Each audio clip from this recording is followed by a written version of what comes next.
Hello students, today we are starting the next chapter. Next topic, demand. तो demand क्या होता है वो इसमें समझेंगे हम. तो डिमांड सिंपली आप जानते हैं कि कंज्यूमर डिमांड करता है. तो in the previous section we studied the choice problem of the consumer. तो प्रीवियस सेक्शन में हमने कंज्यूमर की चॉइस प्रॉब्लम के बारे में स्टडी किया and derived the consumer's optimum bundle given in the price of the goods. तो consumers को मैक्सिमम बंडल्स उस गुड्स की प्राइस के अकॉर्डिंग कैसे सेलेक्ट करने वो हमने जाना. The consumer's income and her preferences. Consumer की इनकम और उनका प्रेफरेंसेस क्या है, किस चीज़ को ज़्यादा वैल्यू देता है वो. इट वाज ऑब्जर्व्ड दैट, और ये भी ऑब्जर्व किया गया, the amount of a good that the consumer chooses optimally. तो गुड्स का वो अमाउंट जो कंज्यूमर ऑप्टिमली सेलेक्ट करता है depends on the price of the good itself. वो गुड की खुद की कीमत पर डिपेंड करता है. The prices of other goods, दूसरी गुड्स की कीमतें. द कंज्यूमर्स इनकम, कंज्यूमर्स की इनकम एंड हर टेस्ट, और उसका टेस्ट क्या है, एंड प्रेफरेंसेस क्या है, इस सब को हम डिपेंड किस बात पर करता है, ऑप्टिमली कंज्यूमर्स की चॉइस पर डिपेंड करता है. ठीक है. The quantity of a commodity that a consumer is willing to buy. अब बात आती है कि डिमांड क्या है. The quantity of a commodity, किसी भी कमोडिटी की वो क्वांटिटी, यानी कोई वस्तु की कितनी quantity that a consumer is willing to buy, जिसको एक कंज्यूमर परचेज करना चाह रहा है, and is able to afford, और इस पैसे को वो, यानी उसका खर्च को वो सहन कर सकेगा, given prices of goods and consumers tests.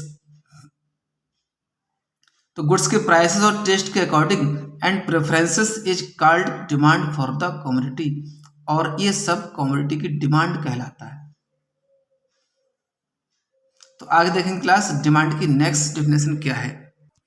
क्योंकि सिंपल वर्ड्स में अगर हम कहें तो डिमांड की डेफिनेशन थोड़ी चेंज है. The quantity of a commodity.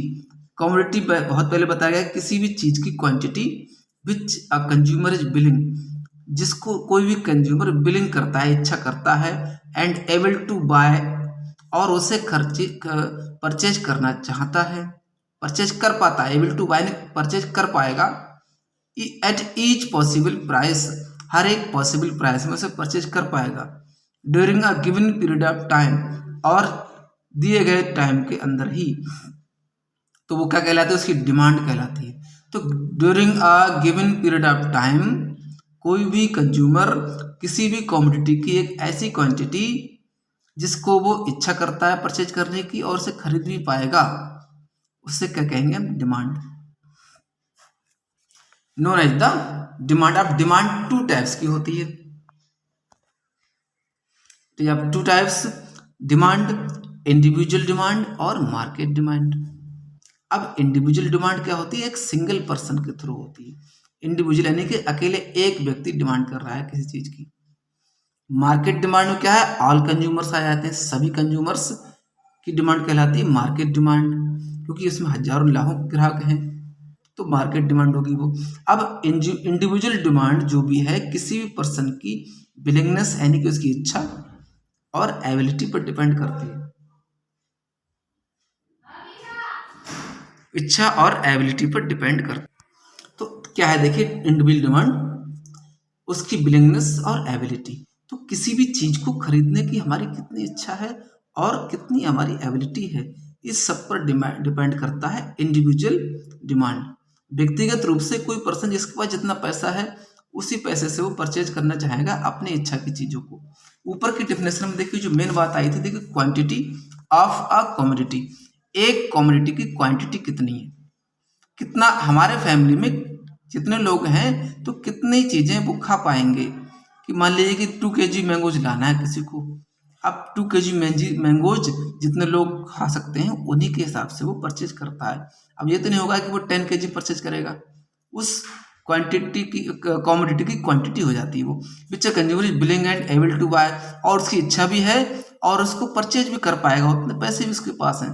तो क्या है, देखिए क्वांटिटी ऑफ अ कमोडिटी. अब ईच पॉसिबल प्राइस, ये बात यहाँ पर और भी है कि ईच पॉसिबल प्राइस, हर एक चीज की जो प्राइस होती है पॉसिबली जिसको वो परचेज कर पाएगा, और during given period of time. तो डिफिनेशन का देखिए मीनिंग बहुत लॉन्ग है और समझ गए होंगे आप। तो ये क्वांटिटी और क्वालिटी बहुत जरूरी यहाँ पर है, और पॉसिबल प्राइस भी जरूरी है, और बिलिंग एबल टू बाय भी जरूरी है। तो आगे हम नेक्स्ट वीडियो में जानेंगे क्लास कि क्या होते हैं determinants of individual demand factors. ठीक है, इंडिविजुअल डिमांड के डिटर्मिनेंट्स क्या हैं वो हम आगे वीडियो में देखने वाले हैं। ठीक है।